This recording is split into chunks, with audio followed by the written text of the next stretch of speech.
Shalom à tous et à toutes. C'est encore un plaisir, comme vous le savez, toutes les semaines de vous retrouver en vue d'apporter un éclairage avec notre invité sur un aspect de notre vie chrétienne. Et depuis déjà 2-3 semaines, nous parlons de la grâce. Aujourd'hui, nous allons continuer à parler justement de la grâce. Nous ferons donc un point d'honneur sur ce que la grâce n'est pas, les controverses de la grâce. Et nous sommes toujours avec notre invité, le pasteur Jean Bosco Kindomba. Shalom, pasteur. Paix et grâce pour vous aussi. J'ai envie de vous dire encore beauté aujourd'hui. Beauté. Encore, ils vont dire Akwaba. J'aurais dû vous dire ça depuis. Okay. Akwaba, ça vous souhaiter la bienvenue. Merci beaucoup. Et aussi un bon séjour. Merci, voilà, merci. Ça se passe bien le séjour. Très bien, très bien. Vous mangez bien. Vous avez déjà mangé notre aloco national? J'aime bien le poisson et je suis que dans le poisson. Okay. Il faut que je sois là et c'est bien fait. Le poisson braisé. Le foie brisé. C'est ça, d'accord. Merci.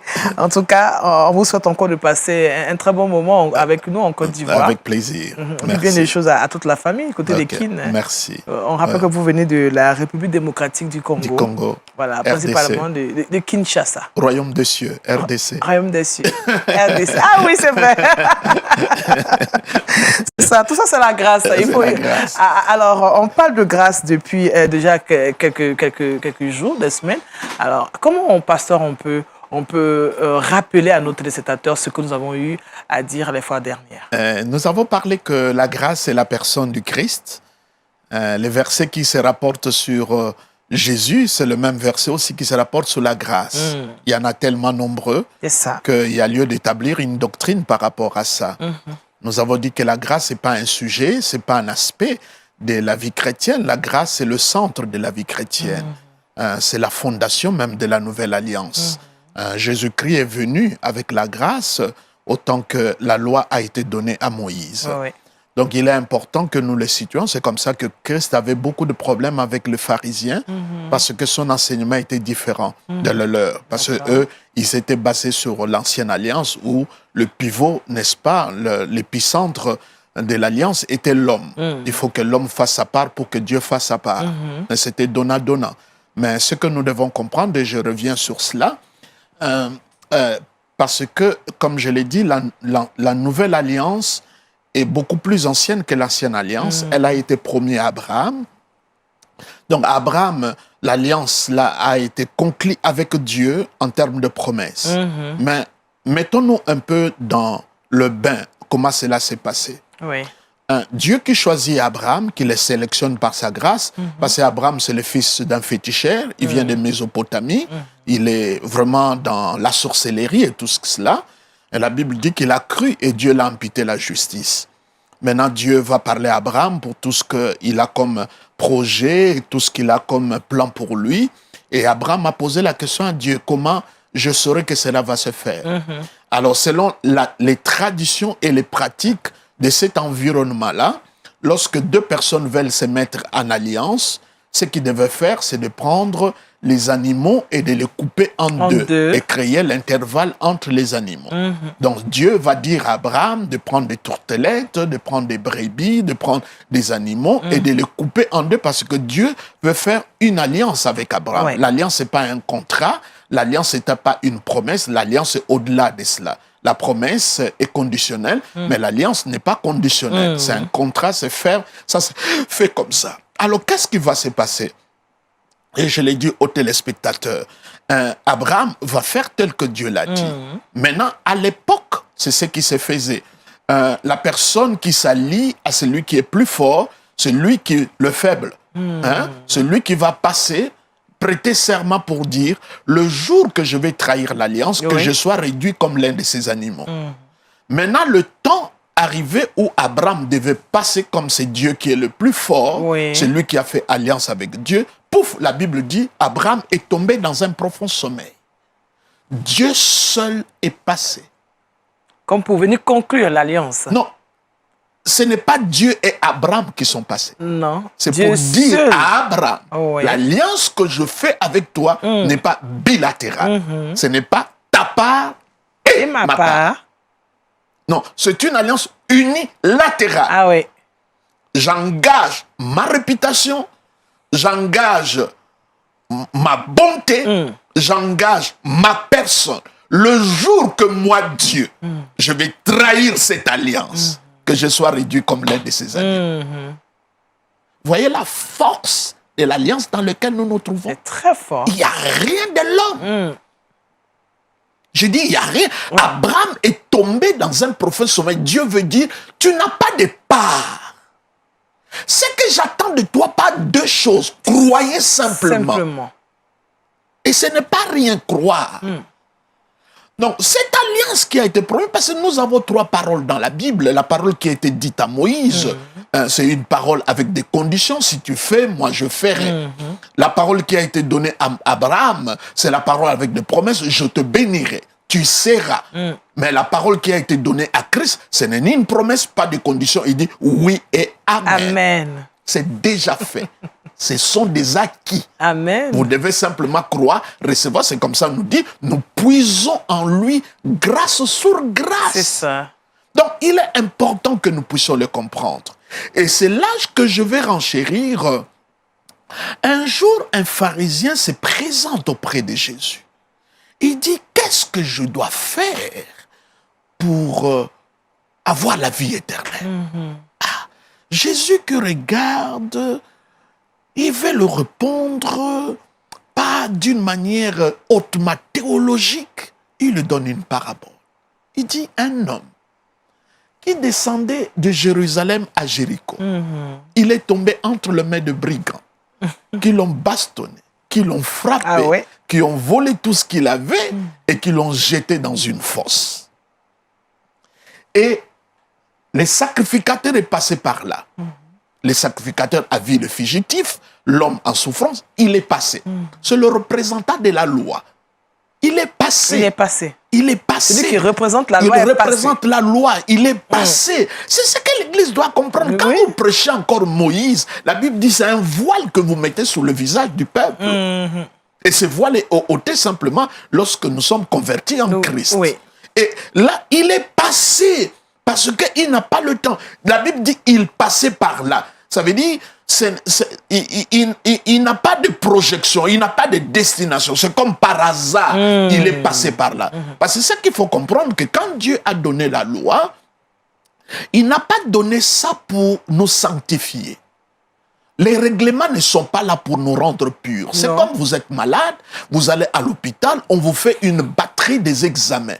Les examens ne vont pas vous guérir. Non. Le thermomètre qu'on met sous les aisselles ou électronique qu'on met sur le poignet ne va pas vous guérir. La loi vient simplement révéler notre dépravation, nos limites, que nous ne pouvons pas atteindre les standards de Dieu par lui-même, nous-mêmes. C'est comme ça la Bible dit, tout ce que la loi dit, il est dit ceux qui sont sous la loi. Et le but, c'est pour nous fermer la bouche. Ça veut dire devant la loi, et on voit comment on est mauvais, comment nous ne pouvons pas s'en sortir, et nous fermons la bouche. Et la Bible ajoute encore, la loi nous a été donnée pour nous amener à Christ. Donc le but de la loi, ce n'est pas la finalité. C'est comme je pris la voiture de l'hôtel jusqu'ici. Quand je suis arrivé ici, je ne suis pas resté dans la voiture. Non, vous êtes la voiture a accompli sa mission. Donc, le sacrificateur est passé. Après, c'était les Lévites. Et la Bible dit il y avait un homme qui voyageait, dont Louis II appelle le bon samaritain, mais la Bible ne l'appelle pas bon samaritain, c'est un samaritain. Il arrive. La question c'était quoi? Qu'est-ce que je dois faire pour avoir la vie éternelle? Donc Jésus est en train de répondre à cette question-là. C'est ça. Qu'est-ce que je dois faire? Qu'est-ce que je dois accomplir? C'est comme ça que où est-ce que je dois passer? C'est comme ça vous allez à l'église, on vous dit 40 pas pour avoir un mariage heureux, 50 pas pour vous reçu. Mais il y a des prescriptions qui sont faites. Madame, comment tu vas t'en sortir? Je n'ai pas épousé des principes, j'ai épousé une femme. 40 pas, 50 pas, 60 pas. Et ça vous culpabilise, ça met du poids sur vous. Mais ça vous démontre vos limites. Vos limites. Et là, le Samaritain arrive, la Bible dit, il est descendu de sa monture. Qu'est-ce que je dois faire pour avoir la vie éternelle? Cet homme-là qui a été jeté, il n'a rien à faire. À partir de ce moment, c'est le Samaritain qui descend, qui va jusque là où il se trouve, qui prend l'huile, la pommade Oui. et le vin. Le vin, c'est un désinfectant. désinfectant. Oui. L'huile, c'est adoucir. Oui. Donc, il va mettre ça. Après, il va le porter. Oui. Dans tout ça, je suis en train de remonter. Qu'est-ce que je dois faire? Tu n'as rien à Tu faire. n'as rien à faire. Tu as couché seulement. Coucher seulement. Comme on dit. Laissez-lui faire. Et quand on parle comme ça, les gens ne sont pas d'accord C'est parce ça. que l'orgueil de l'homme, il veut faire quelque chose. Il faut qu'il joue sa Il partition faut qu'il aussi. joue. Mais on dit la grâce, ça tue l'homme. Tu n'as rien. Ah oui. Et ça nous dérange. Ah oui. Et là maintenant, quand il finit, c'est extraordinaire. Il les met sous sa monture et c'est lui qui marche à pied. Oui.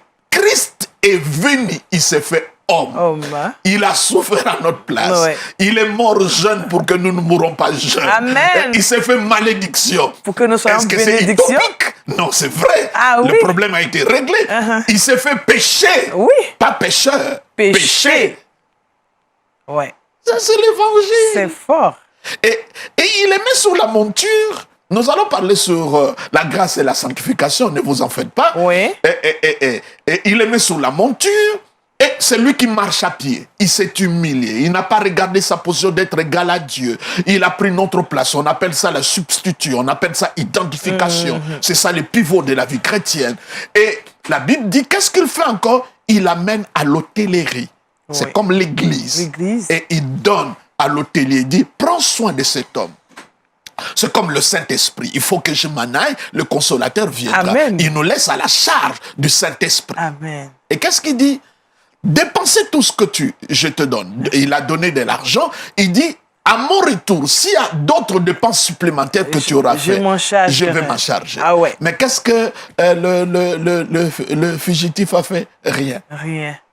Tu n'as rien à faire. Non. Il a été porté. Il faut juste croire. C'est comme ça la Bible dit, la bonté de l'Éternel nous conduit à la repentance. Amen. Vous allez à l'église aujourd'hui, vous irez en enfer. Vous n'irez voiler nulle part dans le Nouveau Testament. On a utilisé le message de l'enfer pour motiver les gens à la repentance. Nulle part.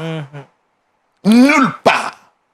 La bonté de l'Éternel nous conduit. C'est comme ça Pierre, il a péché toute la nuit. Il n'a pas attrapé le poisson. Le jour que Jésus dit, jetez le filet, il a attrapé des poissons en quantité industrielle. Il dit, éloigne-toi de moi, je suis pécheur. Ouais. Qu'est-ce qui a précédé? C'est la bonté. Prenez la prière de notre Père. Oui, la qui est confession aux des cieux. péchés ne commence pas. La prière ne commence pas par la confession, des péchés. Notre Père qui est dans le ciel. Nous rendons Que ton grâce. nom soit sanctifié. Oui. Que ton règne vienne. Que ta volonté. Aujourd'hui, vous allez à l'église commencer par la confession. La confession. Mais quand Jésus donne son programme, il dit, donnez-nous notre paix quotidien. Il faut que d'abord je mange, après je vais confesser mes péchés. Merci vraiment, pasteur. Et je sais que ça dérange trop les religieux, si, parce que ça, il faut éclairer. D'ailleurs, on éclaire là où il n'y a pas de lumière. Si ce que j'ai dit n'a pas de soutien dans le texte de la Bible, ne croyez pas. Oui. Mais vous allez vous rendre compte, tout ce que j'ai dit a pour base, les Écritures. Amen. Alors, pasteur, qu'est-ce que la grâce n'est pas?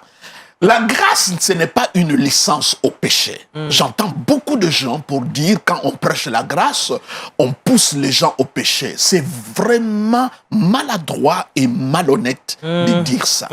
La grâce, c'est le médicament. Ce n'est pas la maladie.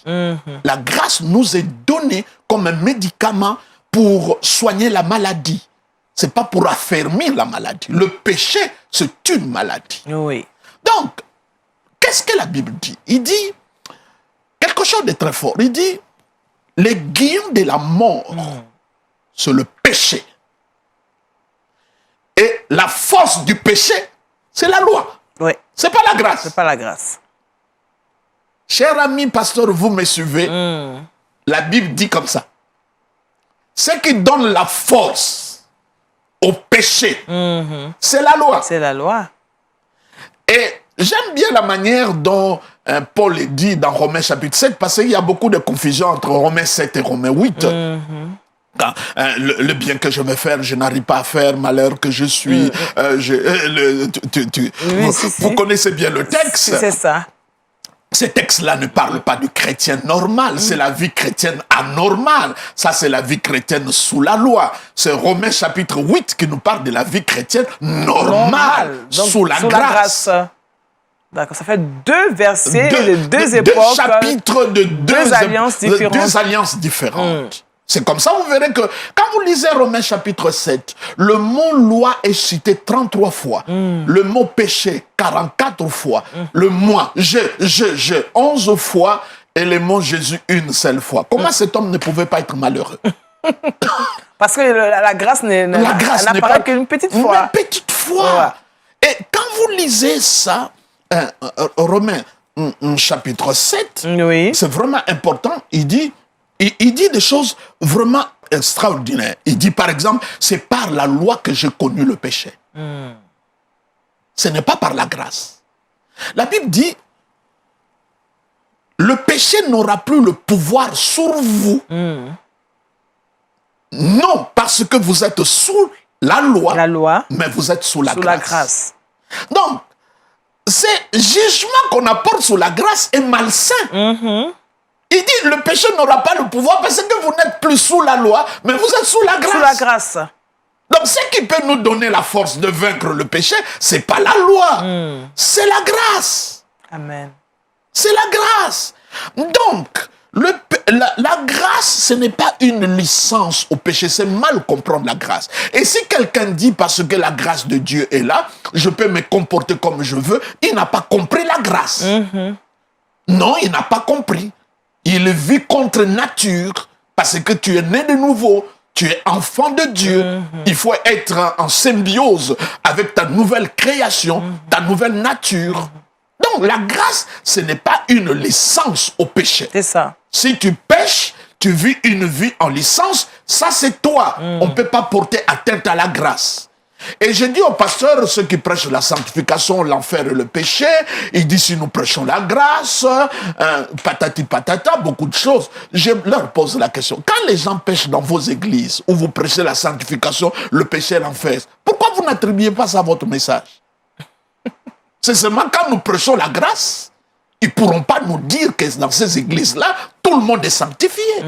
Il peut y avoir une sanctification, mais déjà des pharisiens, d'apparence. Alors, pasteur, est-ce que la grâce est un mode de vie? On peut aussi le comprendre, comprendre ainsi. La grâce, non, c'est un mode de vie, c'est une manière de ressembler faire. à Christ. Oui. À ressembler à Christ, c'est ça notre objectif. Tel qu'il est, tel que nous sommes. En fait, la vie chrétienne, ce n'est pas faire comme Christ a fait. Ou la question qu'on a l'habitude de poser, que ferait Jésus à ma place? C'est une question religieuse. Ça n'a rien à voir avec le fondement. En fait, la vie chrétienne, c'est comme... je prends l'exemple de Mozart. Mozart, c'est un grand pianiste. Oui. Et maintenant, on dit... C'est pas je joue comme Mozart. C'est pas comme je imite Mozart. Mais Mozart habite en moi et je commence à jouer. Donc, je joue du Mozart. Je joue du Mozart. Ouais. La vie chrétienne, c'est pas faire Christ. Imiter Christ. Suivre Christ. Non, non. C'est Jésus qui vient vivre sa vie en toi. Oui. Ce n'est plus moi qui vis. C'est Christ qui vit en moi. C'est ça la vie chrétienne. Et je reprends encore les domaines dans lesquels vous échouez. Je reviens sur l'église de Corinthe. Il dit, je ne parle pas à des hommes adultes, je ne parle pas à des hommes mûrs, je parle aux enfants. La plupart des choses que les gens commettent, ils sont encore des bébés. Il faut les éclairer, il faut les nourrir. Parce que la Bible dit, lorsque l'héritier encore est enfant, n'est pas semblable à un esclave. Non. Ce qu'il a besoin, ce n'est pas la délivrance, mais il a besoin d'atteindre la majorité. Quand il arrive à atteindre la majorité, il peut vivre dans son héritage tranquillement. Donc, disons en clair que la grâce, ce n'est pas une licence au péché. Arrêtez de dire ça. C'est comme ça, tu ne peux pas dire que Jésus favorise le péché, parce que la grâce, c'est Jésus. Et tu ne peux pas dire Dieu t'a béni grâce à Dieu. Tu ne peux pas dire que Jésus nous a sauvés de quelque chose qui peut nous pousser au péché. D'accord. Non. Est-ce qu'on peut augmenter l'intensité de la grâce? Il dit, la grâce de Dieu, source du salut, nous enseigne. Ça veut dire quand le pasteur Jean Bosco prêche la grâce, il laisse le temps à la grâce comme enseignant. Pas comme enseignement, mais c'est une personne nous enseigne à renoncer. C'est la grâce, l'enseignant. C'est ça. Et c'est cette grâce qui nous permet de renoncer de renoncer. Oui. Qu'est-ce que vous pouvez faire par vous-même? Qu'est-ce que vous pouvez faire? Donc, la grâce n'est pas une licence au péché. Deuxièmement, la grâce n'est pas la paresse. Parce que les gens disent, ah non, quand on prêche la grâce, les gens ne vont plus gêner, ils vont plus prier, ils vont plus faire des efforts. Veiller, on a des procès comme cela. Oui, parce qu'on n'a pas compris la grâce. On se dit que tout est accompli, donc il n'y a plus rien d'autre à faire. Mais la vie chrétienne, c'est croire à l'œuvre parfaite, totale, complète, achevée du Christ. Je n'ai rien ajouté. J'aime bien une parole dans la Bible, lorsque Joseph était en prison, qu'il a... et ses co-détenus, chacun à tour de rôle a eu une vision ou un songe. Le premier, c'était les palettiers. Et c'est lui qui s'occupe du pain, n'est-ce pas, de Pharaon. Oui, et l'autre, c'était les chansons, c'est lui qui s'occupe du vin. Le premier, il a dit, non, j'ai rêvé que j'allais servir Pharaon et la coupe était vide et je vis des grappes, n'est-ce pas, sortir. J'ai pris des raisins, j'ai donné à Pharaon. Pharaon a bu et Joseph a interprété, il dit 3 jours après, tu sortiras de la prison. Le deuxième est venu, il dit non, le palettier. Il dit, moi, je voulais servir Pharaon, mais malheureusement, j'avais de pain, mais au-dessus de pain, j'ai mis des ingrédients. Cela veut dire des aliments succulents. Les oiseaux sont venus picoter. Quand on parle de vin, on parle du pain. On parle de corps du Christ. Oui, et du sang de Christ. Mais pourquoi le deuxième, le palettier, Joseph a dit, toi, on te coupera la tête. Tu ne sortiras de cette prison morte. Parce qu'au-dessus du pain, il a ajouté quelque chose. Qui ne devait pas être. Qui ne devait pas être. On fait des choses qui nous font plaisir. Ah, mais pourquoi tu es béni? Non, j'ai dormi par terre. Tu annules la croix. Ah non, pourquoi Dieu t'a... Je me suis gardé. C'est moi. C'est moi. En fait, les gens disent, Dieu bénit moi une partie à cause du Christ, une partie à cause de moi-même. C'est ça. En tout temps, nous sommes bénis qu'à cause du Christ. Il n'y a pas à mélanger, chers amis. Et ça, c'est fondamental, c'est important. Mais je vais revenir sur la paresse. Les gens confondent la paresse et le repos. C'est ça. La grâce nous apporte le repos. Le repos. Jésus-Christ a dit, venez à moi, vous tous qui êtes fatigués, je vous donnerai du repos. Ces mots-là, on ne l'entend plus à l'église. L'église, c'est l'endroit des bagarres, des combats, des luttes. Mais Jésus-Christ, vous savez, les jours que Jésus-Christ est né, les anges ont dit paix sur la terre et gloire à Dieu. Amen. Ça veut dire le combat, le conflit est arrêté. Parce que la grâce est arrivée. La grâce est venue. Dieu n'est plus en conflit avec vous. C'est arrêté. Et là, il dit, venez à moi, vous tous qui êtes fatigués, je vous donnerai du repos. Et Jésus justifie, il dit, car mon fardeau est léger. Ce sont des mots rares. À l'église, on ne parle plus de repos. On ne parle plus de léger. Et il dit, mon joug est facile. Allez dans toutes nos églises, ces mots sont absents. Il faut mériter. Il faut se battre. Mais le mot simple, repos, facile, ça nous dérange. C'est absent à l'église. Et c'est là le grenier des manipulateurs. Beaucoup de manipulateurs, c'est là où ils se nourrissent. Parce que il y a beaucoup de manipulations autour de cela. Dans nos églises aujourd'hui. Et la Bible dit, efforcez-vous d'entrer dans le repos de Dieu. C'est le seul moment dans la Bible où on parle de s'efforcer. Parce que être dans le repos, ce n'est pas quelque chose de facile. Nous aimons beaucoup nous inquiéter. Nous aimons beaucoup nous débrouiller. Entre-temps, Jésus-Christ a dit, je vous donne ma paix, pas comme le monde le donne. Oui. Hein? Et j'aime bien le verset parce que quand il dit « je vous donne ma paix de quelle paix il s'agit? C'est le genre de paix lorsqu'il était dans la barque, au moment que la tempête tempêtait, il dormait. Il dormait, il avait cette paix en lui. Il avait cette paix. Il dit, il nous l'a donné. Et c'est là le pentecôtiste nous déroute. Quand il parle du Saint-Esprit, il parle en termes de feu, de tout cela. Mais Jésus, quand il parle de ça, il dit le consolateur. Ça veut dire, vous enseignants, tu ne peux pas comprendre l'enseignement si tu n'es pas consolé. Accepte d'abord la consolation, après tu seras consolé. Donc le repos, et l'apôtre Paul qui ajoute, il dit, j'ai travaillé plus que tous. On va terminer par là. Hein? Oui, j'ai travaillé plus que tous. Et Paul a senti le danger parce qu'il voulait se glorifier. Il dit, toutefois, ce n'est pas moi, c'est la grâce de Dieu. Amen. Vous voyez? Oui. Donc, on ne peut pas dire que la grâce, c'est la paresse. Non, la grâce, c'est le repos. C'est le repos. La grâce n'est pas la paresse, N'est la pas la grâce paresse. n'est pas le combat. La grâce, c'est le repos, c'est la paix. C'est le combat de la foi, mais ce n'est pas le combat spirituel. D'accord. Merci, pasteur Jean Bosco. C'est terminé pour aujourd'hui. Votre dernier mot, vous terminez rapidement. J'ai dit simplement au peuple de Dieu, Oui. Remettons Jésus-Christ au centre. Tout doit tourner autour de lui. Et Jésus, c'est la grâce. Amen. Merci au pasteur Jésus, c'est la grâce. Et justement, nous voulons partager cette parole avec vous. Merci à vous de nous avoir suivis, en espérant vous retrouver la semaine prochaine où nous allons clore ce thème sur la grâce. Nous prions que Dieu vous garde et puis portez-vous bien. Que la grâce surabonde dans vos vies. Au revoir.